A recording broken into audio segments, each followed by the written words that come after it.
The Case of the Story Rock by author Eric Hogan and Tara Hungerford, illustrator Firefly Books.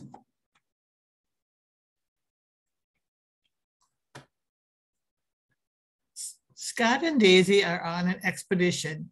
It's Dawn and Scout is returning to the campsite after a morning stroll. Daisy is relaxing in a hammock reading a book. Morning, Daisy, says Scout. Good morning, Scout. What's that you're reading? Asks Scout. It's a book about the different animals that live in the desert, replies Daisy. Oh, sounds interesting. You know, I just came across something very curious on my walk, says Scout. Oh, really? Says Daisy. Please tell me more.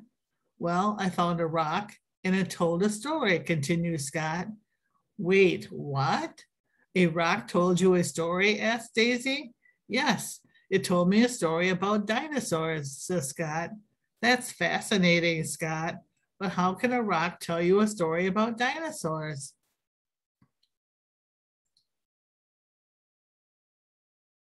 Well, I thought that it could be today's nature mystery, says Scott. The Case of the Story Rock. Great idea. I love solving nature mysteries, exclaims Daisy.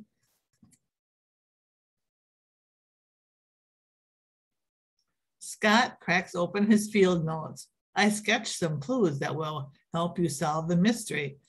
Scout shows something to his first drawing. Valley. A valley is the low area between two hills, observes Daisy.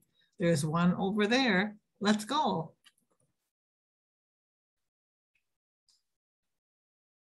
Wow, it sure is dry and rocky here, remarks Daisy. I wonder which one of these rocks told you a story about dinosaurs. Let's check out my field notes for another clue, says Scout.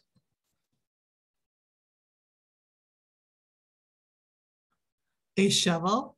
Daisy remarks as she looks at Scout's field notes. Yes, replies Scout as he pulls a shovel from his backpack. To find a story, you'll need this shovel, a little patience, and a lot of luck. I'm up for the challenge, says Daisy, but what kind of rock are we digging for?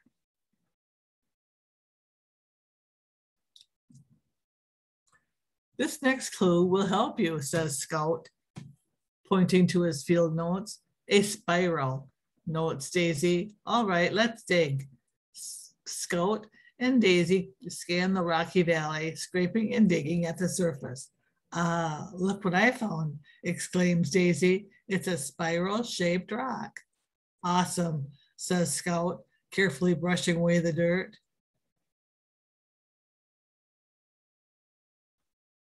Daisy leans in with her magnifying glass.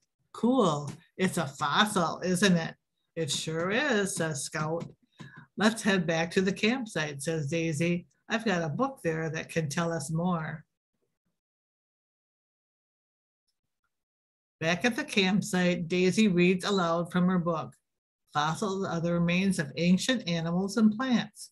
They're formed when an animal or plant is buried in mud or sand. Over time, they are compressed into rock. It can take thousands, even millions of years to form a fossil. So that means that our fossil could be millions of years old, asked Daisy.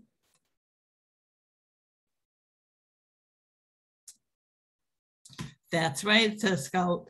The fossil you unearthed is called an ammonite. It's a sea creature that lived more than 65 years ago. It was alive when dinosaurs walked the earth.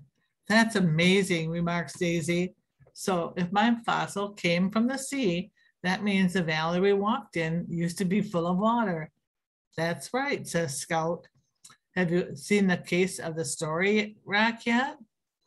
Yes, I think so, Daisy nods. Fossils tell us stories about ancient animals and plants. So the story rock is a fossil. That's right, you rock, Daisy.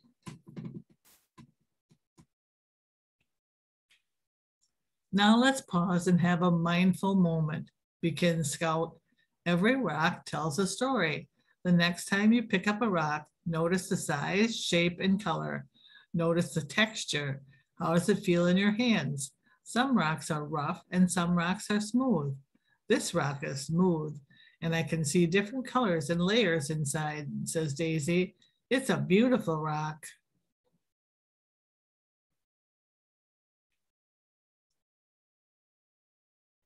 Later, Scout and Daisy are sitting by the campfire. What an adventure we had today, says Daisy.